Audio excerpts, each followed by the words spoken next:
অগ্নিগৰ্ভ বাংলাদেশৰ পৰা নিৰাপদে উভতিল কুন্তলীৰ এগৰাকী চিকিৎসা বিজ্ঞানৰ ছাত্ৰী।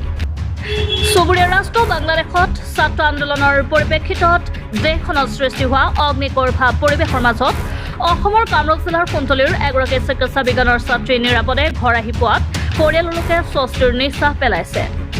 জানিব পৰা মতে চুবুৰীয়া ৰাষ্ট্ৰখনত প্ৰধানমন্ত্ৰী হাছিনা চৰকাৰে নিযুক্তিত সংৰক্ষণ কৰাৰ বিৰুদ্ধে দেশখনৰ ছাত্ৰ সমাজে ব্যাপক আন্দোলন গঢ়ি তোলাত এক অগ্নিগৰ্ভ পৰিস্থিতিৰ সৃষ্টি হৈছে। প্ৰায় ১৫০ শতাধিক আন্দোলনকাৰী ছাত্ৰ মৃত্যু হোৱাৰ লগতে দেশখনত এক ভয়াৱহ পৰিস্থিতিৰ সৃষ্টি হৈছে। এনে ভয়ংকৰ পৰিস্থিতিৰ মাজতে দেশখনৰ ৰংপুৰ কমিউনিটি মেডিকেল কলেজৰ তৃতীয় ষান্মাসিকৰ ছাত্ৰী কুন্তলীৰ শ্বেখ ছাদি আহমেদ আৰু মমতাজ বেগমৰ কন্যা চেমিন চুলতানাই আজি নিৰাপদে আহি নিজ ঘৰত উপস্থিত হয়।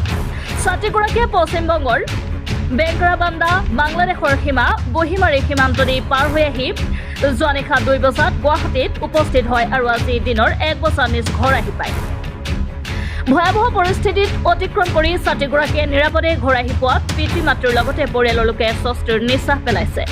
ছাত্ৰীগৰাকীৰ নিৰাপদে ঘৰ আহি পোৱাৰ ক্ষেত্ৰত কলেজ কৰ্তৃপক্ষই যথেষ্ট সহায় কৰিছে বুলি জানিবলৈ দিয়ে। তুমি কোনখন কলেজত পঢ়ি আছিলে? বাংলাদেশত ৰংপুৰ কমিউনিটি মেডিকেল কলেজ। তাতে যি ছাত্ৰ আন্দোলন হৈ আছে সেই পৰিৱেশৰ মাজত তুমি কি প্ৰত্যক্ষ কৰিলা আৰু কেনেকুৱা অনুভৱ হৈছিল তোমাৰ? ফাৰ্ষ্টটো মই আগতে এনেকুৱা কেতিয়াও সন্মুখীন হোৱা নাছিলোঁ, লাইফত ফাৰ্ষ্ট সন্মুখীন হৈছোঁ। তো বহুত ভয় লাগিছিল, বাহিৰত বহুত লাগিছিল আৰু আমাক প্ৰটেকশ্যন ৰাখিছিল টিচাৰবিলাকে আৰু আমাৰ DMD ছাৰে বহুত আমাক হেল্প কৰিছে। হোষ্টেলৰ পৰা বাহিৰত ওলাব দিয়া নাছিল কাৰণ বাহিৰত বহুত বেয়া পৰিস্থিতি হৈ আছিল, বহুত মাৰামাৰি হৈ আছিল, গোলাগুলি হৈ আছিল আৰু আমি হোষ্টেলৰ ভিতৰতে আছিলোঁ। আমাক ছিকিউৰিটি দিয়া হৈছিল, হোষ্টেলৰ বাহিৰতো যাব দিয়া নাই আৰু বাহিৰত দোকান চোকানো চব বন্ধ আছিল। তো আমাৰ খোৱাটো অলপ প্ৰব্লেম হৈছিল কাৰণ ৰান্ধনি খুৰীবিলাকে আহিব পৰা নাছিল, ঘৰৰ পৰা ওলাব পৰা নাছিল। তো সেইকাৰণে আমাক বাংলাদেশৰ পৰা DMD ছাৰে পঠাবৰ কাৰণে বহুত হেল্প কৰিছে, আমাক সহযোগিতা কৰিছে।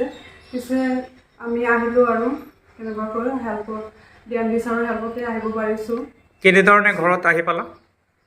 ফাৰ্ষ্টটো আমাক ছিকিউৰিটি দি কিনে বৰ্ডাৰত থৈ গৈছে, পুলিচ ফৰ্চৰ সহায়ত বৰ্ডাৰলৈকে লৈ আহিছে আৰু ৰাতি আমাক দুটাৰ ওলাইছে হোষ্টেলৰ পৰা, বাছত লৈ আহিছে। একেলগে টিচাৰবিলাকেও আহিছিল আমাৰ লগত, বৰ্ডাৰলৈকে একেবাৰে থৈ গৈছে আৰু ভিতৰত ভয়ো আছিল যে ৰাস্তাত কিবা হ'ব, সেইকাৰণে আমাক ৰাতি 2টাতে ওলাই লৈ আহিছিল হোষ্টেলৰ পৰা। আমাৰ লগতে আৰু প্ৰাইম মেডিকেল কলেজৰ ষ্টুডেণ্ট আছিল, একেবাৰে টিচাৰবিলাকে আমাৰ লগত একেবাৰে বৰ্ডাৰলৈকে আহিছিল, আহি কিনে আমাক ভালকৈ থৈ গৈছে। আৰু আমাৰ কুন্তলীৰ আৰু ছাত্ৰ আছেনে তাতে? যি কুন্তলীৰ বহুত কেইজন আছে, গৰাইমাৰীৰ আছে এজন আৰু হাউলিৰ বহুত কেইজনী আছিল, আছামৰ বহুত কেইজন আছে, ২০-২৫জনমান আছে। গোটেইখিনি আহিব পাৰিছে? গোটেইখিনি আমি আহিছোঁ, ভালে ভালেই আহিছোঁ। এতিয়া তাতে থাকোঁতে এনেকুৱা হৈ গৈছিল যে কি হ'ব কি নহ'ব, ইণ্টাৰনেটো কাটি দিছিল, আমি ঘৰত যোগাযোগ কৰিব পৰা নাছিলোঁ।